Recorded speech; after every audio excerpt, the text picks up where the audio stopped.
नमस्कार. बोल महाराष्ट्रामध्ये आपलं स्वागत. मी निखिला. मुंबईमध्ये भाजपचा अश्वमेध रोखण्यासाठी काँग्रेस आणि शिवसेना हात मिळवणी करण्याची शक्यता निर्माण झाली आहे. शिवसेना आणि काँग्रेसमधलं राजकीय वैर सर्वश्रुत आहे. मात्र या दोघांसमोर सध्या सर्वात मोठं आव्हान आहे ते भाजपचं, आणि त्यामुळे शत्रूचा शत्रू तो आपला मित्र या उक्तीचा प्रत्यय मुंबईमध्ये येऊ शकतो. मात्र नेमकी ही गणितं कशी जुळणार, मुंबई कोणाच्या हातात राहणार, मेयर कोणाचा राहणार याविषयीच्या चर्चा मात्र जोर धरून आहेत. अजूनही कोणी कुठल्या निष्कर्षापर्यंत पोहोचू शकलेलं नाहीये. भाजपच्या गोटात सुद्धा बैठकांचं सत्र सुरू झालेलं आहे, तर शिवसेनेकडे सुद्धा अशाच प्रकारचं बैठकांचं सत्र सुरू आहे.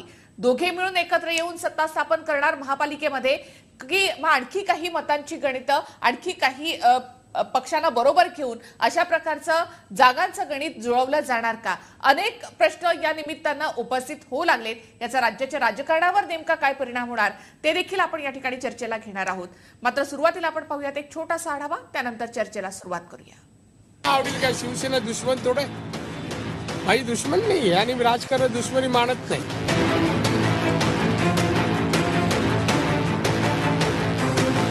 ऐकलं नारायण राणे काय म्हणतायत?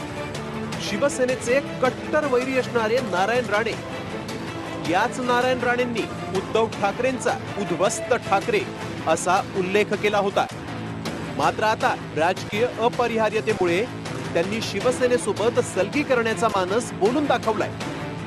मला आवडेल काय शिवसेना दुश्मन थोडे भाई, दुश्मन नाही आणि राजकारण दुश्मनी मानत नाही. शत्रूचा शत्रू तो आपला मित्र या न्यायानं शिवसेना आणि काँग्रेस मुंबईमध्ये राजकीय दृष्ट्या जवळ येण्याची शक्यता नाकारता येत नाही. उघडपणे साथ देण्याऐवजी काँग्रेस तटस्थ राहूनही शिवसेनेला साथ देऊ शकते. राज्यात नंबर 1 असलेल्या भाजपची मुंबईत नाचक्की करण्याची संधी सध्या शिवसेना आणि काँग्रेसला मिळाली आहे. मुंबईत जर भाजपचा महापौर झाला तर भाजपचा आत्मविश्वास अजून वाढेल, भाजप राज्यात अजून मजबूत होईल. नंतर भाजपला आव्हान देणंही शक्य होणार नाही, याचा विचार काँग्रेसनं केला असेल. मात्र समर्थनाच्या आधी काँग्रेसनं एक अट पुढे केलीये. त्याच्यामध्ये सेना भाजपची आघाडी असल्यामुळे प्रथम त्यांना निर्णय घ्यायचा आहे की आघाडी ठेवायची की न ठेवायची. आमचं फक्त आजची भूमिका एवढीच आहे की आम्ही याच्यामध्ये जी काही परिस्थिती आहे ती आम्ही नजरेसमोर आमच्या समोर आहे. वेट अँड वॉच आमची भूमिका आहे. परिस्थिती आजची परिस्थिती काय निर्माण होते याच्यावर अवलंबून आहे. कालचे कट्टर वैरी आजच्या बदलत्या राजकीय परिस्थितीत एकत्र आले तर त्याचा फायदा होणार आहे. शिवसेनेची साथ देऊन काँग्रेसला तसा कोणताच धोका नाही, कारण दोन्ही पक्षाचे मतदार हे भिन्न आहेत. राष्ट्रीय राजकारणातही शिवसेना काँग्रेसला त्रासदायक ठरण्याची सुतराम शक्यता नाही, आणि मुंबईतही शिवसेनेला काँग्रेसपासून कोणताही राजकीय धोका नाही. शिवसेना बिहार आणि युपी मध्ये त्यांचे उमेदवार उभे करत असते, पण ते भाजपला डोकेदुखी होण्यासाठी. हा सर्व हिशेब पाहता शिवसेनेच्या काठीनं साप मारण्याची संधी काँग्रेस सोडेल असं आता तरी वाटत नाहीये. तसंही याआधी काँग्रेसनं दिल्ली विधानसभा निवडणुकीत भाजपला रोखण्यासाठी आपला पाठिंबा देऊ केला होता. त्यामुळे त्या इतिहासाची इथं पुनरावृत्ती होण्याची शक्यता नाकारता येत नाही. सुनील काळे, TV9 मराठी, मुंबई. राजकारणामध्ये काही घटनांची पुनरावृत्ती ही होत असते. विधानसभेच्या वेळेला भाजपनं पाठिंबा न मागता सुद्धा राष्ट्रवादी काँग्रेसनं भाजपला पाठिंबा देऊ केला. तीच काहीशी परिस्थिती आता पुन्हा एकदा दिसते, कारण काँग्रेसकडून सातत्यानं शिवसेनेला पाठिंबा देण्यात येईल अशा प्रकारची वक्तव्य मोठ्या नेत्यांकडून केली जात आहेत. खरंच काँग्रेस शिवसेनेला पाठिंबा देईल की नाही हे माहिती नाही, मात्र एक संभ्रमाचं वातावरण मात्र काँग्रेसच्या नेत्यांनी या ठिकाणी तयार केलंय. खरंच काँग्रेस शिवसेनेला पाठिंबा देणार का? आणि तसं झालं तर मग शिवसेना आणि काँग्रेस हे समीकरण जुळून महापालिकेमध्ये महापौर हा शिवसेनेचा होईल, शिवसेनेची सत्ता येईल आणि शिवसेनेला भाजपपासून सुटका मिळेल किंवा दूर ठेवता येईल. मग राज्याच्या राजकारणाचं काय? खरंच जर काँग्रेसच्या नेत्यांना पाठिंबा द्यायचा असेल किंवा काँग्रेसचं तसं ठरवलं असेल तर त्यांची नेमकी काय अट असेल आणि ती शिवसेनेला अडचणीची ठरणार का? त्याच घटना खरं तर पुढे येतात, पक्ष बदललेले असतात, एवढंच. यावर आज आपण चर्चा करणार आहोत. या चर्चेमध्ये सहभागी होत आहेत ज्येष्ठ पत्रकार भारत कुमार राऊत, ज्येष्ठ पत्रकार नरेंद्र कोठेकर, काँग्रेसचे प्रवक्ते अतुल लोंढे आणि भाजपच्या प्रवक्त्या कांता नलावडे काही वेळातच या चर्चेमध्ये सहभागी होतील. राऊत साहेब, सुरुवातीला मला तुमच्याचकडे यायचंय, कारण हा जो काही गोंधळ घालून ठेवलाय काँग्रेसनं किंवा काँग्रेसच्या नेत्यांनी, त्यामुळे संभ्रम आणखी वाढलाय. म्हणजे निकाल लागल्यानंतर आता असं वाटत होतं आता सगळं संपलं, शिवसेना आणि भाजप हे दोन मित्र पक्ष आहेत, पुन्हा एकदा एकत्र येतील, सत्ता स्थापन करतील. मात्र अचानकपणे काँग्रेसची एंट्री झाली आणि त्यांनी म्हटलं की आम्ही पाठिंबा देऊ शकतो किंवा आम्ही विचार करतो किंवा वेट अँड वॉचच्या भूमिकेत सध्या आम्ही आहोत, आणि त्यामुळे आणखी संभ्रम वाढला असं वाटतं का? नेमकं काय घडतंय? नेमकं काय घडतंय हे कळण्यासाठी खरं म्हणजे जादूगाराची किंवा एखाद्या ज्योतिषाची आवश्यकता आहे. ते सोडून द्या. मला असं वाटतं की काँग्रेस ज्या पद्धतीने वागतंय ना, ते एकंदर ज्या पद्धतीची रणनीती असते त्या रणनीतीच्या दृष्टीनेच ते वागतंय. त्याच्यामध्ये काही फार वावगा आहे असं मला वाटत नाही. कारण जर का शत्रूच्या गोटामध्ये जर का संभ्रम निर्माण करायचा असेल तर त्यासाठी अशा अवया सोडणं हे गरजेचंच असतं. शत्रूचा शत्रू तो मित्र ही एक गोष्ट तर आहेच.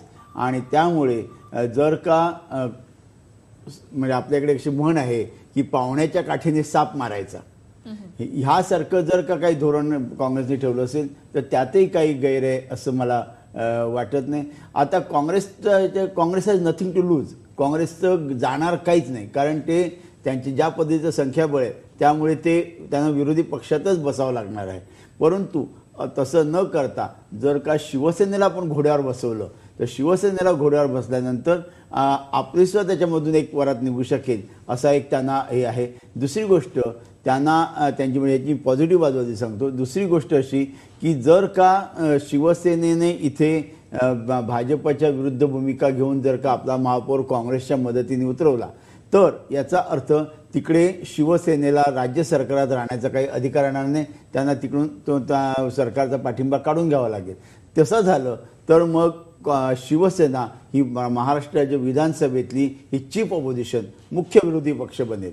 आणि ही जर मुख्य विरोधी पक्ष बनली तर ते मुख्य विरोधी पक्ष अधिक काँग्रेस आणि जर जमलं तर राष्ट्रवादी काँग्रेस. कारण राष्ट्रवादी काँग्रेसच्या शरद पवारांनी एकदा सांगितलेलं आहे आता की आम्ही कुठल्याही परिस्थितीमध्ये भाजपला पाठिंबा देणार नाही. आणि त्याच्यानंतर शरद पवारांनी पुढे जाऊन असं सांगितलं होतं की हे सरकार पाडण्यासाठी आम्ही शक्य ती मदतच करू. या दोन विधानांमुळे जर का काँग्रेस, राष्ट्रवादी काँग्रेस आणि शिवसेना हे जर एकत्र आले तर ते राज्यामध्ये देवेंद्र फडणवीस यांचं सरकार हे पाडू शकतात. तसं झालं तर मात्र पुढचं सरकार करण्यासाठी काँग्रेस शिवसेनेला पाठिंबा देईल अशी चिन्ह दिसत नाहीत, किंवा काँग्रेस, शिवसेना आणि राष्ट्रवादी काँग्रेस यांच्या सरकारला काँग्रेस बाहेरून पाठिंबा देईल असे दिसत नाही. याचा अर्थ महाराष्ट्रामध्ये मुदतपूर्व निवडणूक ही अटळ ठरते. ही त्यातली एक पॉझिटिव्ह गोष्ट झाली. निगेटिव्ह गोष्ट अशी की जर का मुंबईमध्ये जर का शिवसेनेला पाठिंबा देऊन शिवसेनेचा महापौर बसवण्यामध्ये जर का काँग्रेस जर का इन्स्ट्रुमेंटल जर सहाय्यभूत ठरली तर त्याचे खूप मोठे परिणाम हे देशाच्या पातळीवर होऊ शकतात. कारण आतापर्यंत काँग्रेसने ज्या पद्धतीची भूमिका घेतलेली आहे त्या भूमिकेच्या संपूर्णपणे डायगोनल अपोजिट 180 डिग्रीमध्ये उलटं जाऊन त्यांना तो पाठिंबा द्यावा लागणार आहे. राज्याच्या दृष्टीने हे कितपत योग्य आहे याचा विचार करायला लागेल. उत्तर प्रदेशात निवडणुका आहेत. उत्तर प्रदेशातल्या निवडणुका या काँग्रेसच्या दृष्टीने महत्त्वाच्या आहेत, कारण त्यांच्या सत्ता त्यांच्या नजरेच्या टप्प्यात आले असं म्हणलं जाते. अशा वेळी अशा तऱ्हेची हारेखिरी करतील का हा सुद्धा विषय. त्याचवेळी भाजपाने मात्र असं सांगितलेलं आहे की आमची तयारी आहे, मात्र आता निर्णय शिवसेनेने घ्यायचा असून नाही, बॉल शिवसेनेच्या कोर्टामध्ये टोलवलेला आहे. त्यामुळे अशा तऱ्हेची एक अशी कन्फ्युजिंग अशा तऱ्हेची स्थिती आज इकडे निर्माण झाली. बरोबर. काँग्रेसचे अतुल लोंढे आपल्या बरोबर आहेत. अतुलजी, तुम्ही आता ऐकलंच असेल राऊत सरांनी काय म्हटलं ते. अर्थात आज म्हणजे ज्या वेळेपासून निकाल लागला त्याच वेळी काँग्रेसच्या काही नेत्यांकडून असे संकेत देण्यास सुरुवात झाली. दोन गट पडलेत खरं तर काँग्रेसमध्ये. एक गट म्हणतोय की शिवसेनेला पाठिंबा द्या, दुसरा गट म्हणतोय की शिवसेनेला पाठिंबा देऊ नका. काय नेमकं सुरू आहे काँग्रेसच्या मनात?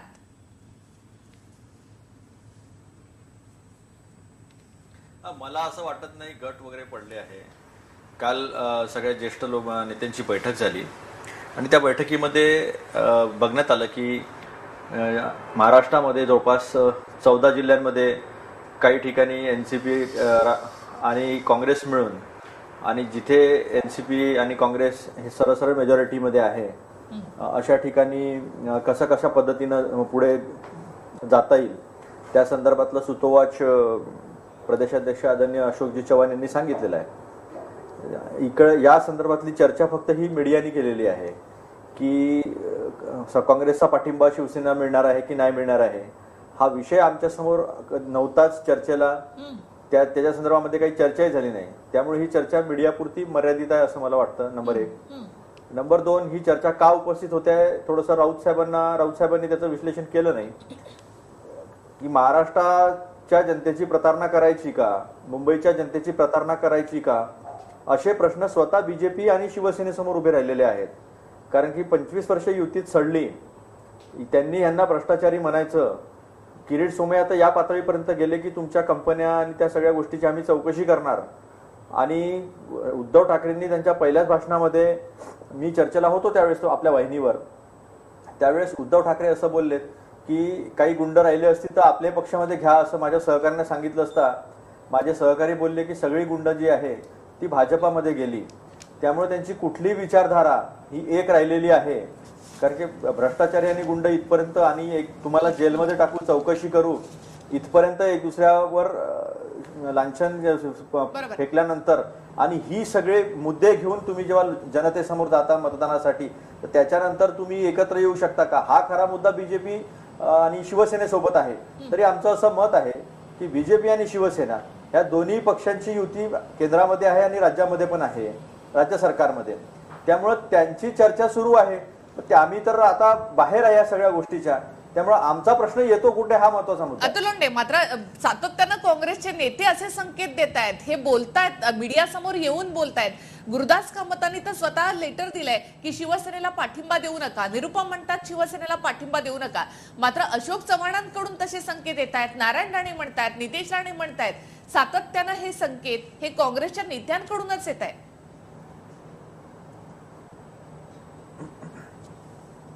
नाही निखिलाजी, मी अशोक चव्हाण साहेबांच्या कालच्या प्रेसमध्ये स्वतः सोबत होतो. चव्हाण साहेबांनी सांगितलं की BJP आणि शिवसेना यांची युती केंद्रामध्ये आहे, राज्यामध्ये आहे. त्यामुळे आम्ही थर्ड पार्टी आहे. त्यामुळे आमचा प्रश्न येतो कुठे, अजून त्या गोष्टीवर विचार मंथन करण्याची वेळच आलेली नाही आहे. तशी महाराष्ट्रामध्ये राजकीय परिस्थिती नाही आहे. मग जर तरवर बोलायचं कशाला अशा पद्धतीने. मात्र काँग्रेसने हे स्पष्टच केलेलं नाहीये की आम्ही शिवसेनेला पाठिंबा देणार नाही असं म्हटलं नाहीये. जे राष्ट्रवादी काँग्रेसनं विधानसभेत भाजपबरोबर केलं होतं आणि त्याची झळ शिवसेनेला बसली होती, तेच आता काँग्रेस करू पाहते.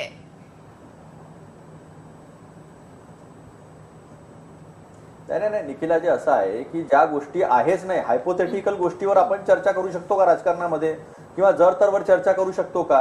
आज त्यांच्यामध्ये चर्चा सुरू आहे, आम्ही आलो कुठून? ही सगळं मीडियाचं आहे. आणि कुठल्या जर नेत्यांनी, आमच्या ज्येष्ठ नेत्यांनी कुठल्यांनी काही स्टेटमेंट दिलं असेल तर मी त्याच्यावर काही वक्तव्य करू शकत नाही. मी जी पक्षाची आज ठरलेली धोरण आहे, पक्षाची जी आज नीती आहे, त्याच्या संदर्भामध्ये अधिकृतरित्या काय आहे ते बोलू शकतो. मोठ्या नेत्यांच्या मोठा कार्यकर्ता नाही आहे की त्याच्यावर. वेळ झाली एका छोट्याशा ब्रेकची, आपण लगेच परत येऊया. भाजपचा विजयोत्सव सुरू आहे. सध्या रावसाहेब दानवे त्या ठिकाणी बोलतायत. आपण थेट या कार्यक्रमामध्ये जाऊयात आणि त्यानंतर चर्चेला पुन्हा एकदा सुरुवात करूया. 3 महिन्याच्या फरकामध्ये जवळपास या राज्यातली मिनी असेंब्लीची निवडणूक झाल्याची परिस्थिती या गेल्या 3 महिन्यात झालेली आहे. या दोन्ही निवडणुकीचे निकाल जर आपण बघितले तर भारतीय जनता पार्टी दोन्ही निवडणुकीमध्ये राज्यातली 1 नंबरची पार्टी म्हणून खऱ्या अर्थानं समोर आलेली आहे. मला आठवतं की आम्ही सुरुवातीला राजकारणामध्ये आलो 1985ला, 80-85ला. त्या काळामध्ये भारतीय जनता पार्टीच्या एखाद्या बैठकीमध्ये जर एक सरपंच आला तर आमच्या कार्यकर्त्याला असं वाटत होतं की एखादा मंत्री आपल्या बैठकीमध्ये आला, अशा प्रकारची स्थिती होती. आणि आम्हाला त्या काळामध्ये असं हिणवलं जायचं की भारतीय जनता पार्टी ही शहरी पार्टी आहे, ग्रामीण भागामध्ये या पार्टीचं पाळेबळ नाही आहेत. परंतु या निवडणुकीच्या निमित्तानं ज्यांनी आम्हाला या विषयामध्ये छेडलं त्यांना या राज्यातल्या जनतेने एक जबाब दिला आहे की भारतीय जनता पार्टी केवळ शहरी पार्टी नाही, तर या पार्टीचे पाळेमुळे ग्रामीण भागातल्या शेवटच्या माणसापर्यंत गेलेले आहेत. आणि आज आपण जर बघितलं तर राज्यामध्ये ज्या जिल्हा परिषद आणि पंचायत समितीच्या आणि नगरपालिकेच्या आणि महापालिकेच्या निवडणुका झाल्या, या निवडणुकीमध्ये सगळ्यात जास्त जागा भारतीय जनता पार्टीने जिंकलेल्या आहेत.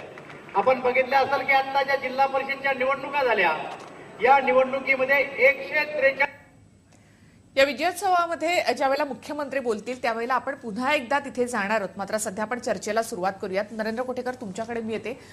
या ठिकाणी काँग्रेसनं अशा प्रकारचं वक्तव्य करून किंवा एक संभ्रम निर्माण केलेला आहे. मात्र तुम्हाला काय वाटतं की महापालिकेमध्ये कशा प्रकारची समीकरणं जुळतील? कारण आतापर्यंत भाजपचे जे काही चंद्रकांत पाटील म्हणा किंवा नितीन गडकरी म्हणा, यांच्या म्हणण्याप्रमाणे शिवसेना आणि भाजप यांनी एकत्र यावं अशाच प्रकारची वक्तव्य येत आहेत. पुढाकार मात्र कोणी घेताना दिसत नाही. आपण एक बघितलं पाहिजे की निवडणूक झाल्यानंतर म्हणजे 21 तारखेला निवडणूक झाल्यानंतरच भाजपच्या सर्वच नेत्यांनी त्यांची भाषा जी होती, निवडणुकीत जी भाषा होती ती भाषा मवाळ केली होती. त्याच्यानंतर 23ला निकाल लागले. निकाल लागल्यानंतरही चंद्रकांतदादा पाटील असतील, नितीन गडकरी असतील, या सर्वांनीच सांगितलं की म्हणजे हा जो दिलेला कौल आहे, जनतेला दिलेला कौल हा आपण युतीत बसावं याच्यासाठी कौल आहे. म्हणजे ही जी भाषा भाजपाची आहे किंवा भाजपाकडनं जो मॅन्डेट येतोय तो असा येतोय की शिवसेना आणि भाजपा या दोघांनी मिळून महापालिकेत सत्ता करावी. पण ह्या दोघांच्या टोकाचं भांडण इतकं गेलं होतं निवडणुकीच्या व्यासपीठावरती, त्यामुळे हे दोघं एकत्र येतील का हा एक प्रश्न. मग जसं सरांनी सांगितलं की काय काय होऊ शकतं, तर या सगळ्याचा विचार भाजपाचे नेतेही करतायत, शिवसेनेचे नेतेही करतायत. पण एक आहे की हे दोन पक्ष जर विभागले गेले तर राज्याच्या आणि देशाच्या राजकारणावरती आता नक्कीच परिणाम होणार आहे. राहता राहिला प्रश्न महापालिकेच्या सत्तेला म्हणजे 9 तारखेला जो महापौर निवडायचा आहे मुंबई महानगरपालिकेचा, त्याची काय रणनीती असेल. तर मला वाटत नाही की काँग्रेस ज्या पद्धतीने आता सांगते की आमचा पाठिंबा आहे, पण काँग्रेस नक्कीच पाठिंबा देईल का किंवा शिवसेना तो त्यांचा पाठिंबा घेईल का. याच्या आधीही शिवसेनेने काँग्रेसचा पाठिंबा वेळोवेळी त्या वेळेला घेतलेला आहे. म्हणजे बाळासाहेबांनी आणीबाणीच्या वेळेला इंदिराजींना पाठिंबा दिलाच होता. म्हणजे हा काय मुद्दा गौण नाही की शिवसेना भाजप म्हणजे काँग्रेस सारख्या पक्षाचा पाठिंबा घेईल का. तर तो राजकारणामध्ये असं असतं की स्थित्यंतरे जरी घडत असली तरी वेळोवेळी त्या परिस्थितीला अनुरूप माणसं निर्णय घेत असतात. म्हणजे राजकारणात कोणी कोणाचा मित्रही नसतो सर्वस्वी आणि कोणी कोणाचा शत्रूही नसतो. हा सगळा सारासार विचार केला तर काँग्रेस पाठिंबा देईल का, त्याचं उत्तर होय असं येत आहे. काँग्रेस ब्रेक नंतर आपलं पुन्हा एकदा स्वागत. पुन्हा एकदा आपण त्या ठिकाणी जाणार आहोत मुख्यमंत्र्यांचं भाषण ऐकण्यासाठी. मात्र तोपर्यंत आपण या आपल्या चर्चेला सुरुवात करूयात. जी कुठेकर, तुम्ही तुमचा मुद्दा मांडत होता. मुद्दा असा की तो काँग्रेस आणि शिवसेना हे सोबत येणार का पालिकेमध्ये, तर ती जी शक्यता आपण मागासपासून जी चर्चा करतो ती शक्यता तशी फार कमी आहे. या दोघांना जनतेने मॅन्डेट दिलेला आहे. भाजपाकडूनच्या सगळ्या नेत्यांची म्हणणंच असं आहे की आपण युती करूया, कारण राज्यात हे एकत्र आहेत. जर सेना आणि काँग्रेस पालिकेमध्ये जर सत्तेत बसत नसेल तर मग राज्यात ते बसणार का, राज्याच्या सत्तेतून पाय उतार होणार का, ह्या बऱ्याच गोष्टी टेक्निकली आहेत ज्या शिवसेनेला अडचणीच्या ठरू शकतात. त्यामुळे शिवसेनेसमोर पण हाच पर्याय आहे की त्यांनी भाजपाबरोबर एक सूर मिळवावा आणि एकत्र सत्ता स्थापन करावी. राऊत सर, अर्थात शिवसेना सरकारमधून बाहेर पडेल का? कारण जर महापौर शिवसेनेचा होणार असेल आणि त्यांनी जर काँग्रेसची साथ घेतली तर शिवसेनेला पाठिंबा काढून घ्यावा लागेल राज्यामध्ये. मात्र खरंच असं शिवसेना करेल, तुम्हाला असं वाटतं का? एक लक्षात घ्या की जर का काँग्रेसनी थेट किंवा अप्रत्यक्ष पाठिंबा द्यायचं जर ठरवलं, म्हणजे थेट मतदान करून किंवा निवडणुकीच्या वेळी तटस्थ राहून कोणी काही ठरवलं तरी काँग्रेसची पहिली अट ही असणार की 9 तारखेपूर्वी शिवसेनेने भाजप सरकारमधला पाठिंबा आपला काढून घ्यावा, आपले मंत्री मागे बोलवा. याचाच अर्थ सरकारला अल्पमतात आणावं 9 तारखेपूर्वी ही त्यांची पूर्वअट नक्की असणार. असं जर झालं तर उद्धव ठाकरे यांच्यापुढे 2 पर्याय आहेत. एक, भाजप सांगेल त्या अटी मान्य करून इथे महापालिकेमध्ये त्यांच्याबरोबर राहायचं आणि राज्याचं त्यांच्याबरोबर राहायचं, किंवा इथे काँग्रेसबरोबर राहून इथे महापौर आपला बसवायचा, आणखी चांगल्या समित्या मिळवायच्या आणि राज्यातली सत्ता सोडायची. या 2 पैकी काय ते स्वीकारतात याच्यावर सगळं पुढचं गणित आहे. एकंदर उद्धव ठाकरे यांची मानसिकता आणि शिवसेनेचं मुंबई हे बलस्थान असल्यामुळे, गंडस्थळ असल्यामुळे मुंबईची सत्ता सोडणं हे शिवसेनेला वाटतं तितकं सोपं नाही. त्यामुळे ते नक्की एक वेळ महाराष्ट्राची सत्ता सोडतील, पण मुंबईतली सत्ता ते कायम ठेवण्याचा नक्की प्रयत्न करतील. त्यासाठी जी किंमत मोजावी लागेल ती मोजायला मला वाटतं शिवसेनेची तयारी असेल. मात्र सर, विधानसभेमध्ये भाजपनं आपलं बहुमत सिद्ध केलं होतं आणि त्यावेळेला राष्ट्रवादी काँग्रेसचा छुपा का होईना पाठिंबा दिला होता. आता महापालिकेमध्ये शिवसेना सुद्धा तसं करू शकते. अल्पमताचं सरकार काही काळ 2-3 महिने का होईना भाजपनं चालवलं होतं आणि मग शिवसेनेला आपल्या बरोबर घेतलं होतं. जर शिवसेनेला आपला इगो शांत करायचा असेल तर शिवसेना सुद्धा हे महापालिकेत करू शकते. शिवसेना हे महापालिकेत नाही करू शकत. त्याचं कारण असं, तिकडे महापौर निवडून आणायचं आहे आणि महापौर जर निवडून आणायचं तर काँग्रेस आणि ह्यांनी जर मतदान भागच घेतला नाही तर समजू शकेल, तटस्थ राहिले तर. परंतु ह्याचा अर्थ त्यांना तिकडे काँग्रेस बरोबरची हे सोडावी लागेल ना, भाजप बरोबरची युती तोडावी लागेल ना राज्याच्या पातळीवरची. ती त्यांना जमेल का? ती जर राज्याच्या पातळीवरची जर का युती तोडायची आणि जर मंत्री मागे बोलवायचे आणि तिकडे जर विरोधी पक्षात बसायचं तर दोन पुन्हा संकट आहेत. नंबर 1चं संकट असं आहे की तिकडे जे आमदार जे सत्तास्थानी आहेत म्हणून जे शिवसेना चिकटून आहेत ह्यातले काही भाजपच्या गळ्याला लागतील का, हा एक भीतीचा भाग आहे. आणि दुसरा भीतीचा भाग असा आहे की जर का या काळामध्ये ज्या पद्धतीचे भ्रष्टाचाराचे आरोप भाजपाने शिवसेनेवर केले होते आणि तुमचे उत्पन्नाचे दाखले द्या अशा तऱ्हेचं आव्हान दिलं होतं, हे जर का भाजपने क्रोधाच्या भूमिकेतून सूडाच्या भूमिकेतून जर का पुढे सरकवलं आणि जर का त्या पद्धतीची कारवाई जर का त्यांनी शिवसेना नेत्यांनी सुरू केली तर त्याचे काय परिणाम होतील याचाही त्यांना विचार करावा लागेल. अतुल लोंढे, अर्थात शिवसेनेनं बहुमत सिद्ध करण्याचा या ठिकाणी प्रयत्न केला किंवा भाजपनेही केला आणि काँग्रेस त्यामध्ये जर तटस्थ राहिली तरी सुद्धा काँग्रेसला ते अडचणीचं ठरेल असं नाही का वाटत? म्हणजे काँग्रेस तटस्थ राहिली तरी ते भाजपला मदत करण्यासारखं आहे आणि शिवसेनेला मदत करण्यासारखं आहे.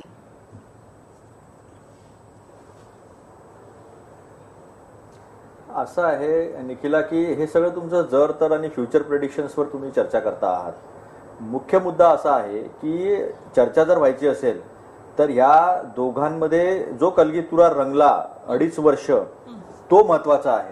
आता मी तुम्हाला महत्वाचं मुद्द्याकडे या दोन्ही पत्रकारांनी आपलं लक्ष वेधू इच्छितो आणि महाराष्ट्राचं सुद्धा, की आपण बघितलं असेल उद्धव ठाकरेंनी असा प्रयत्न केला देशभरामध्ये की सगळ्या प्रादेशिक पक्षांची एक वेगळ्या प्रकारची आघाडी तयार करायची.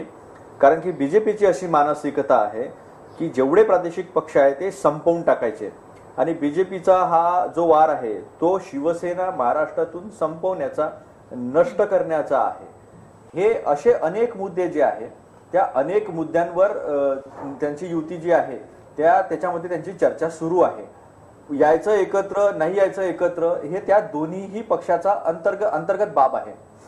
आमच्या पक्षातल्या आता राणे साहेबांचं आपण स्टेटमेंट दाखवलं, त्याचं मी फक्त एवढंच सांगू शकतो की ते ज्येष्ठ नेते आहेत आणि त्यांच्यामध्ये लोकशाही जी आहे ती म्हणजे अशी त्याचा सन्मान ते करतात.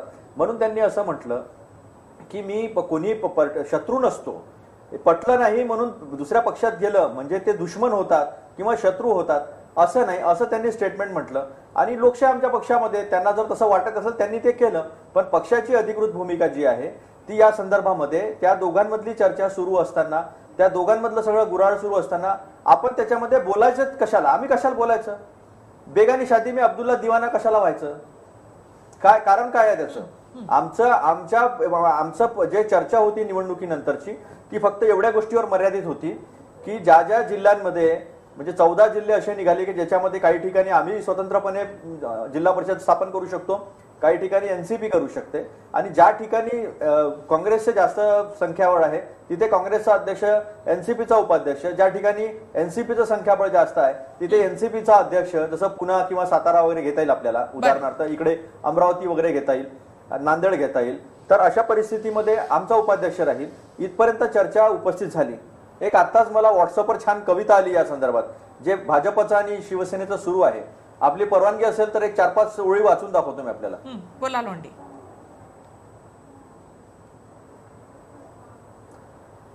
निवडणुकीचा निकाल लागला, तुला 81 मला 84, बघ माझी आठवण येते का?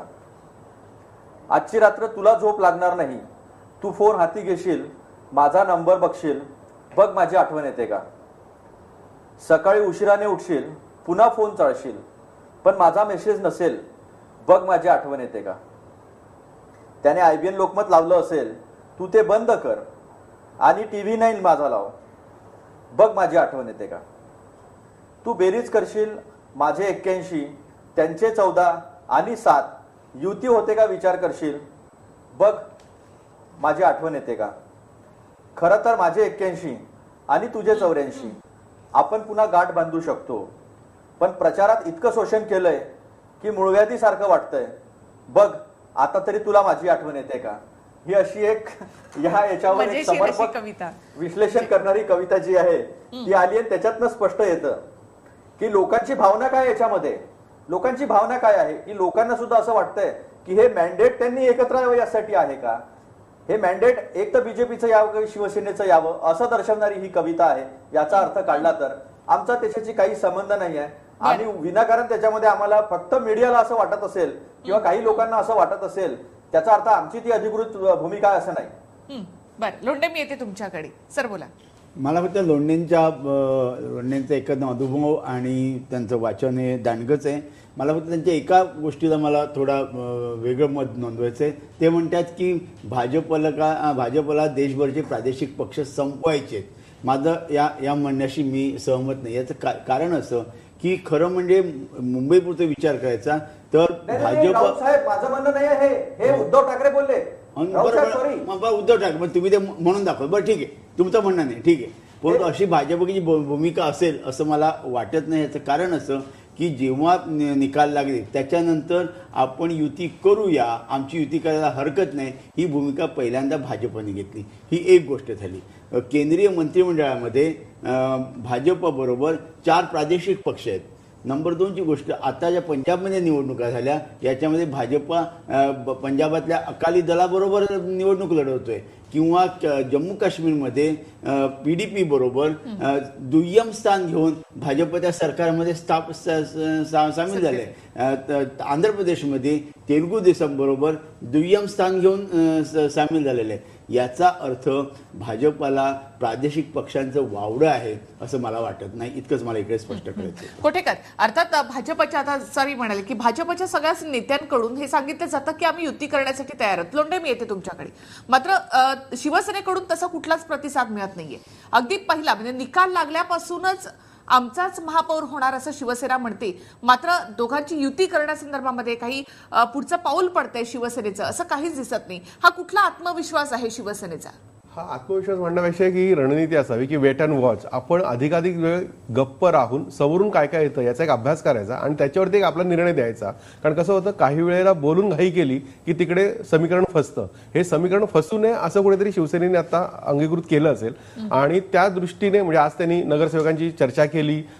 गेले 2 दिवस ती लोक स्वतः नेत्यांबरोबर चर्चा करतायत. त्याच्यामध्ये भाजपकडनं काय येते का, पण झालं असं की भाजपकडनं पण वेट अँड वॉच येत आहे. म्हणजे भाजपाचे बाकीचे नेते बोललेत पण ना मुख्यमंत्री काही बोलत आहेत ना आशिष शेलार काही बोलत आहेत. म्हणजे युती करायची तर तुम्ही करा, म्हणजे पुढाकार कोणी घ्यायचा हा आता प्रतिष्ठेचा प्रश्न आहे की कोण प्रस्ताव समोर आणणार. तो प्रस्ताव शिवसेनेने भाजपाकडे आणावा असं भाजपाच्या मनात आहे आणि त्या दृष्टीने शिवसेनेने जर प्रस्ताव आणला तर मला वाटत नाही याच्यामध्ये खूप काही दुही राहील किंवा दरी राहील. कारण भाजपाला ते हवंच आहे, फक्त प्रस्ताव शिवसेनेकडून यावा. पण शिवसेनेचं म्हणणं असं असेल अंतर्गत जे आता आपण ज्या नेत्यांशी आपण चर्चा करतो त्याच्यातून की आपण जर सोबत जायचं असेल तर कुठल्या अटी शर्तींवरती जायचं. कारण राज्याच्या सत्तेत वाटा घेताना शिवसेनेला जे पाहिजे होतं ते भाजपाने दिलं नाही, आजतागायत दिलेलं नाहीये. प्रत्येक वेळेला त्यांना एक चाल ढकल लोणकडी थापच मारण्यात आली.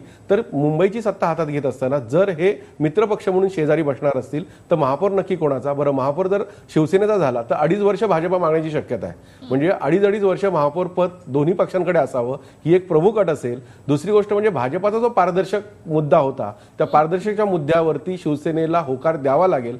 जे भाजपा म्हणत होतं की शिवसेना पारदर्शक नाही, म्हणजे जी अडचण शिवसेनेची आहे तीच अडचण भाजपाची आहे. कारण निवडणुकीच्या प्रचारामध्ये यांनी इतकं काही टोक गाठलेलं आहे की आता लगेच समोर जाताना म्हणजे शिवसेनेला जरी भाजपावर युती करायची असली आणि भाजपाला जरी शिवसेनेवर म्हणजे दोन्हींना एकमेकांवर जरी युती करायची असली तरी ते जे गेल्या आठवड्यापर्यंत बोलत होते त्या सगळ्या बोलण्याला हरतळ फासावा लागणार आहे. फक्त आता जो मुद्दा आहे की तुम्ही जसं म्हणताय की शिवसेनेकडनं कोणीच बोलत नाही, मला असं वाटतं शिवसेनेकडनं वेट ऑन वॉच. कारण की 9 तारखेपर्यंत यांच्याकडे वेळ आहे. साधारण अर्ज भरले जातील. अर्ज भरल्यानंतर कोणी छुपा पाठिंबा द्यावा का, तटस्थ राहावा का, ही सगळी समीकरणं शिवसेना टटोलून बघते आणि त्याच्यानंतर एक शेवटचा पर्याय म्हणून ते भाजपाकडे कदाचित स्वतःहून जातील असं मला तरी वाटतं. तोपर्यंत ही संभ्रमाची स्थिती मात्र कायम राहणार आहे. अर्थात पुढे चर्चा सुरू राहील. वेळ झाली एका छोट्याशा ब्रेकची. विश्रांतीनंतर आपलं पुन्हा एकदा स्वागत. राऊत सर, अर्थात शिवसेनेला काँग्रेस बरोबर जायचं की नाही या संदर्भातला निर्णय शिवसेनेनं केलेला असणार किंवा या संदर्भातला विचारही करत असेल. मात्र सत्तेत राहायचं तर भाजपबरोबर राहणं शिवसेनेला भाग आहे. आता जर महापालिकेमध्ये सत्ता मिळवायची असेल किंवा तिथे आपला महापौर बसवायचा असेल तर मग प्रस्ताव कोण पहिला देणार याकडे देखील सगळ्यांचं लक्ष असेल. म्हणजे जो कोणी आधी प्रस्ताव देईल त्याने माघार घेतली किंवा तो एक पाऊल मागे गेला असं काहीतरी चित्र निर्माण होईल आणि त्यामुळे दोन्ही पक्ष एकमेकांकडे अशा प्रकारचा कुठलाही प्रस्ताव देत नाहीत असं वाटतं का? कारण मोठे जे नेते आहेत भाजपमधले ते बोलतायत, मात्र प्रस्तावासंदर्भामध्ये मुख्यमंत्री किंवा आशिष शेलार बोलतील असंच तेही म्हणतायत. अगदी बरोबर आहे. परंतु तुम्हाला एक सांगतो की हे सुरुवातीचे दिवस आहेत. सुरुवातीला प्रत्येकाला ठाम भूमिका घेणं हे गरजेचं असतं. त्यांच्यापेक्षाही त्यांचे कार्यकर्ते जे असतात, जे झेंडे घेऊन फिरत असतात, त्यांचं मन राखण्यासाठी अशा तऱ्हेची ठाम भूमिका घेणं गरजेचं असतं. परंतु बॅकबर्नर जे असतात, मागील दाराने ज्या हालचाली चालू असतात त्या कदाचित या दोघांमध्ये चालू असतील आणि त्याच्यामुळे असा प्रस्ताव जाईल सुद्धा. मगाशी जर कोठेकरांनी सांगितलं तसं की 2.5 वर्षाच्या टर्म्स वाटून घेतल्या जातील. फक्त असं आहे की पहिला महापौर कोणाचा, कारण शिवसेनेची सतत मागणी आमचा महापौर अशी ही जी आहे ना ही भावनात्मक आहे. त्यामुळे महापौरपेक्षाही स्थायी समितीचा अध्यक्ष ही खरं म्हणजे जास्त चांगली एक्झिक्युटिव्ह कार्यकारी पोझिशन आहे. कारण ती ते सोडतील आणि ती इथे ते महापौरपद घेतील अशी शक्यता आहे. पुढच्या 2.5 वर्षानंतर बघून घेऊ. कारण ही जी 2.5 वर्ष आहेत आताची, याच काळामध्ये पुढच्या विधानसभेच्या निवडणुका होऊन जातात हे लक्षात घ्या. या 2.5 वर्षाच्या काळामध्ये पुढची विधानसभा होऊन जाते. त्यामुळे तोपर्यंत बाकी सगळी समीकरणं बदलू शकतील त्या निकालांमध्ये. त्यामुळे ते अशी भूमिका घेण्याची शक्यता आहे. आता प्रस्ताव कोणाकडून कसा जातो ही गोष्ट माझ्या दृष्टीने फार महत्त्वाची नाही आणि त्यांच्या दृष्टीने नाही. म्हणजे कुणी हसले आधी कुणी तू किंवा मी ह्याच्यासारखं ते एकदा प्रेम करायचं म्हटलं की मग कोणी कोणाला पहिल्यांदा डोळा घातला यात काही अर्थ राहत नाही. नक्कीच. मात्र पहिले ॲप करताना गाडी सुटायला नको. म्हणजे कांताताई आपल्याबरोबर आहेत, भाजपच्या प्रवक्त्या. कांताताई, काय नेमकं जुळतंय तुमचं? शिवसेनेला बरोबर घेऊन तुम्ही सत्ता स्थापन करताय की मग शिवसेनेला काँग्रेसच्या बरोबर जाऊ देताय?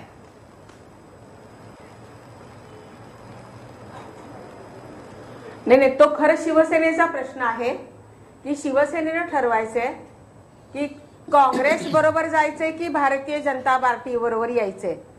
हा शिवसेनेचा निर्णय आहे. कारण शिवसेनेनं सांगितलेलं आहे की ते आम्ही ठरवणार आहोत आणि त्यामुळं त्यांचा आमच्याकडे अजून काही प्रस्ताव आलेला नाही. त्यांना जर काँग्रेसशी त्यांची बोलणी चालू असेल, आमच्याकडे त्यांचा कुठलाही प्रस्ताव आलेला नाही आणि त्यामुळं अजूनपर्यंत भारतीय जनता पार्टीने काहीही निर्णय घेतलेला नाही.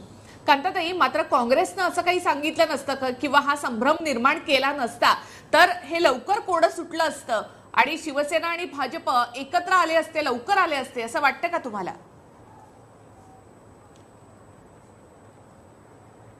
ते बरोबर आहे, परंतु भारतीय जनता पार्टीने कधीही नाकारलं नाही. आपण पाहिलंय की आमचे राष्ट्रीय नेते आणि आमचे नामदार नितीन गडकरी यांनी सुद्धा सांगितलं, आमचे नामदार चंद्रकांत दादा पाटील यांनीही सांगितलं, वैचारिकदृष्ट्या शिवसेना हा आमचा जवळचा पक्ष आहे आणि त्यामुळं की खरं म्हणजे की त्यांनी सुद्धा हा विचार करायला पाहिजे.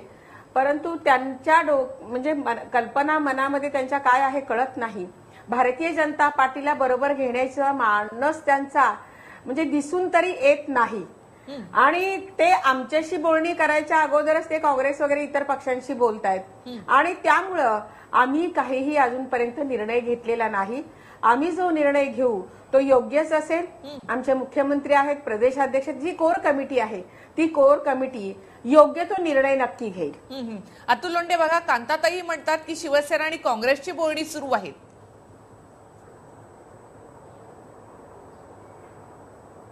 नाही, ते काय भीतीने ग्रासलेलं आहे त्यांना. ते आमची अधिकृत भूमिका मी आपल्याला स्पष्टपणे सांगितलेली आहे की ते लोक केंद्रामध्ये आणि राज्यामध्ये युतीमध्ये आहेत. त्यांची चर्चा सुरू आहे नाही आहे तो त्यांच्या दोघांचा प्रश्न आहे, पण आमचा त्याच्यामध्ये कुदण्याचा काही संबंध येत नाही. तशी अधिकृत भूमिका नाही आहे. आदरणीय प्रदेशाध्यक्ष चव्हाण साहेब यांनी भूमिका काल स्पष्ट केलेली आहे. त्याच्यानंतर मी सुद्धा आपल्याला सांगितलेलं आहे. मला एक मुद्दा फक्त राऊत साहेब जे बोलत होते थोडासा तो मागच्या इतिहासात त्यांना मला घेऊन जायचा आहे. अशा पद्धतीची आघाडी जी आहे ती बीजेपीनं मायावतींशी युपी मध्ये केली होती, त्यांना आठवत असेल. आणि 2.5 वर्षाचा मुख्यमंत्री हा फॉर्म्युला ठरला, पण नंतर मग 2.5 वर्षानंतर काय झालं हा इतिहास सगळ्यांना माहिती आहे. आदरणीय अटल बिहारी वाजपेयी साहेब किंवा अडवाणी साहेब यांनी 98 मध्ये असं म्हटलेलं मला आठवतं अजूनही, की आम्ही अनटचेबल नाही कोणासाठी, आम्ही बसू शकतो सगळ्यांसोबत आणि मग कोणते कोणते पक्ष एकत्र येऊन एनडीएचं फॉर्मेशन झालं, हे सुद्धा आपण इतिहासामध्ये बघितलेलं आहे. त्यामुळे या दोघांमध्ये अडीच वर्षाच्या फॉर्म्युल्याचा जो प्रश्न आहे, कारण 2 वर्षानंतर 2019 मध्ये महाराष्ट्राच्या निवडणुका आहे आणि त्या निवडणुकाच्या अनुषंगाने विश्वासार्हतेचा प्रश्न हा त्यांच्या समोर असेल कदाचित. महत्वाची गोष्ट ती आहे, जो उद्धव ठाकरेजींनी प्रश्न उपस्थित केला होता त्या संदर्भामध्ये आपण जेव्हा चर्चा करत होतो तेव्हा शिवसेनेच्या प्रवक्त्यांनी त्या संदर्भामध्ये असं म्हटलेलं होतं की विश्वास कसा ठेवायचा, जिथे ते वीक आहेत तिथे ते स्वतःहून हात पुढे करतात. जसं पीडीपीचं बोलले, आता पीडीपी ही म्हणजे काश्मीरच्या संदर्भामध्ये त्यांची पीडीपीची भूमिका काय आहे, किंवा बुरहान वानीला सेनेनी मारल्यानंतर बुरहान वानीला या बीजेपी आणि पीडीपीच्या सरकारमधला मुख्यमंत्री जेव्हा चेक घेऊन जातो मदतीचा त्याच्या कुटुंबासाठी, त्याच्यानंतरही बीजेपी त्यांच्यासोबत बसते, तर भूमिका लक्षात येते. आणि पंजाबमध्ये त्यांची स्थिती अतिशय वीक आहे, त्याच्यामुळे ते अकाली दलासोबत आहेत. उद्या अकाली दल जर वीक झालं तर कदाचित त्यांच्या तिथे सुद्धा 100% हा जो शब्द आहे हा शब्द त्यांचा आहे आणि त्या चर्चेमध्ये हे सगळे मुद्दे उपस्थित केले होते, असं माझं म्हणणं नाही किंवा असं माझ्या पक्षाचं म्हणणं नाही. पण या संदर्भामध्ये एकंदरीत जो इतिहास आहे आणि ज्या पद्धतीने बीजेपीने राजकीय वाटचाल केलेली आहे त्याच्यावरचं ते भाष्य उद्धवजींचं आणि त्यांच्या प्रवक्त्यांचं होतं. त्यांची ती तशी जी भीती आहे ती भीती त्यांनी तशी व्यक्त केली होती. आता आमचा प्रश्न आहे, आमची कोणासोबत चर्चा सुरू नाही, आमची चर्चा फक्त एनसीपी सोबत जिल्हा परिषद मध्ये कशा पद्धतीनं सत्ता स्थापन करायची याच्या संदर्भातच झालेली आहे आणि तशी अधिकृत भूमिका स्पष्ट केली गेलेली आहे. त्याच्यानंतर उगाच काँग्रेस सोबत चर्चा सुरू आहे हे माहीत नसताना, म्हणजे मला माहिती नाही तर मी असं म्हणणार नाही की भाजप आणि शिवसेनेची चर्चा सुरू आहे की नाही आहे, पण उगाच काँग्रेसची आणि शिवसेनेची चर्चा सुरू आहे असं काहीतरी चुकीचा भ्रम जो आहे तो महाराष्ट्र जनतेमध्ये पसरवण्याचं काही कारण नाही. तशी परिस्थिती नाही, तसं काही राजकीय स्थिती आमच्यावर यासाठी मी येते तुमच्याकडे. कोठेकर आपलं मत मांडतायत. एक आहे की कांताताई म्हणतायत किंवा लोंढे जे म्हणतायत त्याच्यामधलं जर सगळं बघितलं तर एकूणच सगळ्या नेत्यांमध्ये जी चर्चा चालू आहे ती मगाशी जसं सर म्हणाले की एक दारापाठी कोणाची ना कोणाची चर्चा सुरू असते, त्याच्यात चर्चा सुरू आहेत. मी मगाशी म्हटलं होतं की मुळात प्रस्ताव कोणाकडनं येतो, कशा पद्धतीचा येतो आणि त्या अटी शर्ती काय असतील याच्यावरती शिवसेना आणि भाजपाची युती मुंबई महापालिकेत होणार की नाही हे ठरणार आहे. आणि 9 तारखेपर्यंत त्यांना वेळ आहे, म्हणजे 7 तारखेपर्यंत किमान अर्ज भरेपर्यंत जो वेळ आहे, या वेळेपर्यंत काहीतरी त्याच्यातून निश्चित चांगलं घडेल असं दोन्ही पक्षाच्या नेत्यांना वाटतं. भाजपाचं जर आपण बघितलं तर नितीन गडकरी असतील, चंद्रकांतदादा पाटील असतील, या सगळ्यांनीच एक भूमिका आपली स्पष्ट केलेली आहे की हा जो कौल मिळालेला आहे, हा जनतेचा कौल जो आहे तो तुम्ही एकत्र बसा असा कौल आहे. म्हणजेच भाजपाला वाटतंय की सेनेने आमच्या सोबत राहावं. आता सेनेला नेमकं आपलं अस्तित्व कशा पद्धतीने पुढे न्यायचं आहे याच्यावरती एक विचार करावा लागेल. मगाशी एक बोलता जो मुद्दा आला होता तो की सेनेने जर इकडे भाजपाचा पाठिंबा घेतला नाही तर राज्याच्या सत्तेतून ते पायउतार होतील का. तर मला थोडंसं असं वाटतं की माझं वैयक्तिक मत आहे की राज्याच्या सत्तेतून जर ते पायउतार झाले तर पक्ष म्हणून म्हणजे शिवसेना पक्ष म्हणून एक फुटीच्या उंबरठ्यावरती तो उभा राहील. कांताताई, कोणत्या अशा अटी असतील भाजपच्या शिवसेनेबरोबर जाण्यासाठी?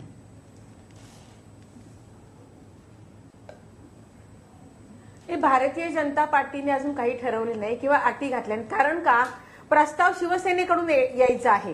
त्यांना 1 नंबरची मतं, ते म्हणतात आम्ही 1 नंबरला आहोत त्यामुळे ते ठरवणार. परंतु त्यांचा प्रस्ताव भारतीय जनता पार्टीकडे अजून आला नाही. कुठल्या कंडिशनवर भारतीय जनता पार्टी बरोबर ते करायला तयार आहेत ते अजून त्यांनी स्पष्ट केलेलं नाही. भारतीय जनता पार्टीचं त्याच्यानंतर आमची जी काही स्ट्रॅटेजी असेल ती ठरणार आहे. परंतु आधी त्यांच्याकडून आमच्याकडे यायला पाहिजे आणि ते आतापर्यंत आलेले नाही. अतुलजीनं मला सांगायचंय की ज्या मीडियामध्ये किंवा वृत्तपत्रांमध्ये बातम्या येत आहेत त्यावरून मी हे जे म्हटलं की शिवसेना आणि काँग्रेसची त्यांची काही म्हणजे शिवसेनेवाले काँग्रेसशी बोलतायत असं अधिकृतपणे असं नाही, परंतु वृत्तपत्रांमध्ये आणि मीडियामध्ये सुद्धा असं आल्यामुळं आणि कार्यकर्ते सुद्धा शिवसेनेचेही असं बोलतात आणि त्यामुळं मी हे वक्तव्य केलंय. अतुल लोंढे नंबर 1. आणि नंबर 2, भारतीय जनता पार्टी, कालही आमची रात्री कोर कमिटीची बैठक झाली, परंतु जोपर्यंत शिवसेना काही निर्णय घेत नाही तोपर्यंत थांबायला हरकत नाही. 9 तारखेपर्यंत अजून आपल्याला वेळ आहे आणि मला असं वाटतं की त्याच्यातून सुवर्ण मध्ये नक्कीच निघेल. एका विचाराचे लोक नक्कीच एकत्र येतील. कारण जर का अशा पद्धतीने शिवसेनेने वेगळा विचार केला तर त्याचे परिणामही त्यांना म्हणजे ते भोगावे लागतील. हे खरं म्हणजे त्यांच्याही लक्षात आलेलं आहे, त्यामुळे ते पटकन निर्णय घेत नाहीत. सारासार विचार करून ते सुद्धा निर्णय घेतील. भारतीय जनता पार्टी सुद्धा सारासार विचार करून त्यांचा प्रस्ताव काय येतोय आणि त्याच्यामध्ये आमचं पारदर्शीपणा हा महत्वाचा मुद्दा त्याच्यामध्ये असणार आहे. आणि जर 2.5 वर्षाचा ठरला प्रस्ताव त्यांनी आमच्या समोर ठेवला, भारतीय जनता पार्टीला मान्य जर तो असला तर ते सुद्धा होऊ शकतं. परंतु त्याला अजून 9 बरं, अतुल लोंढे, अगदी थोडक्यात मला सरांकडे जायचंय आणि मग प्रोग्राम थांबवायचे. आणि आपापल्या पक्षामध्ये बरं, हे विचार करते. मंथन चाललेलं आहे की आपण जी. काय केलं पाहिजे. लोंढे, अगदी 20 सेकंद. विचार मंथन चालू आहे आपापल्या पक्षामध्ये की आपण काय करू शकतो, सुवर्ण मध्य कसा काढू शकतो. जी. नाही, असं आहे की मीडिया कदाचित भाजपाची भूमिका ठरवत असेल, आमच्या पक्षाची भूमिका आम्ही ठरवतो, ती मीडियाला आम्ही ठरवू देणार नाही. मीडिया नंतर कदाचित त्याच्यावर चर्चा करेल. महत्वाची एक गोष्ट आहे की जो भाजपामध्ये धीटपणा आहे, इतकं सगळं शिवसेनेबद्दल बोलल्यानंतर कदाचित तेवढा धीटपणा शिवसेनेमध्ये नसावा. कारण शिवसेना ही बाळासाहेबांच्या विचारावर चालणारी आहे, ते कंपल्शन आहे त्यांच्यावर. आम्ही जसं बोलतो तसं करतो. लोंढे, असाच दबाव टाकते काँग्रेस शिवसेनेवर. स्थापनेपासूनचा त्यांचा हा लोंढे, प्रकार आहे. हाच त्याच्यामुळे दबाव आहे कदाचित काँग्रेसचा शिवसेनेवर आणि म्हणून नाही, दबाव आम्ही टाकण्याचा प्रश्न नाही आहे कदाचित. म्हणून सरकार नाही, सरकार निखिलाजी फाटण्याचं काम निखिलाजी करते कृपा काँग्रेस, करून असं गडकरी आम्ही म्हणतात. त्याच्यामध्ये कुठेही नाही, आम्ही कुठेही नाही. बरं, लोंढे, मी येते सर. एक नाही, शेवटची आम्ही तुमच्याकडून. आमचा काहीही अर्थात संबंध काय नाही. याचे नेमके दूरगामी आम्ही परिणाम फक्त होणार 31 आहे याची किंवा आम्हाला मग जाणीव आहे. शिवसेना भाजप हे एकत्र आल्यानंतर सुद्धा आता राज्यात आपण जसं पाहतो की कलगीतुरा हा कायमचा रंगलेला असतो, तसंच मुंबई महापालिकेमध्ये सुद्धा होणार का? काय दूरगामी परिणाम याचे सरकारवर आणि एकूणच राजकारणावर होणार आहे? खरं सांगतो, हा एक तिढा झालेला आहे. जरी ह्यांनी एकत्र राहायचं ठरवलं तरी ज्या पद्धतीची चे आरोप अत्यंत वाईट शब्दामध्ये करण्यात आले, एकमेकांना शाहिस्ते खान, औरंगजेब, अफजल खान या उपमा दिल्या, माकडं कुत्रे असं म्हटलं गेलं, भ्रष्टाचारी म्हटलं गेलं, देशद्रोही म्हटलं गेलं, तुमचे कुणाबरोबर संबंध आहेत हे दाखवण्याच्या भाषा झाल्या. हे सगळं झाल्यानंतर महिनाभरामध्ये पुन्हा झालं गेलं विसरून जाऊन पुन्हा एकत्र राहून एकत्र नांदणं हे मला वाटतं हे भावनिकदृष्ट्या शक्य नाही आणि नैतिकदृष्ट्या योग्य नाही. त्यामुळे यांचा काडीमोड होणं हे निश्चित दिसतंय मला. आणि ते पहिल्याच मी सांगतोय की जर का नीतिमत्तेच्या जर का गोष्टी करायच्या तर भाजपने सुद्धा हे लक्षात ठेवलं पाहिजे, शिवसेनेने ठेवलंच पाहिजे, परंतु भाजपने सुद्धा लक्षात ठेवलं पाहिजे. जर चरित्र की राजनीती ही जर का आपली घोषणा असेल ना, तर चरित्र की राजनीती करताना आपणच ज्यांना भ्रष्टाचारी म्हटलं त्यांच्या मांडीला मांडी लावून आपण कसं बसणार हा प्रश्न आहे. हे जर का झालं नाही, होऊ नये अशी माझी इच्छा आहे, झालं नाही तर मग मात्र एक खूप मोठा राजकीय अस्थिरतेचा काळ येत्या 6 महिन्यांमध्ये वर्षामध्ये आपल्याला बघायला मिळेल. कारण राज्यातलं सरकार जर का कोसळलं तर पुन्हा मध्यावधी निवडणुकांची परिस्थिती निर्माण होईल. मुंबई महापालिका जर नीट चालली नाही तर आता बजेटच्या काळाला महापालिकेच्या त्या बजेटचा वर परिणाम होईल. त्याच्यानंतर पावसाळा येतोय, त्यामुळे मुंबईचे पुन्हा रस्ते तुंबणं, गटार वाहणं हे सगळे विषय सुरू होतील.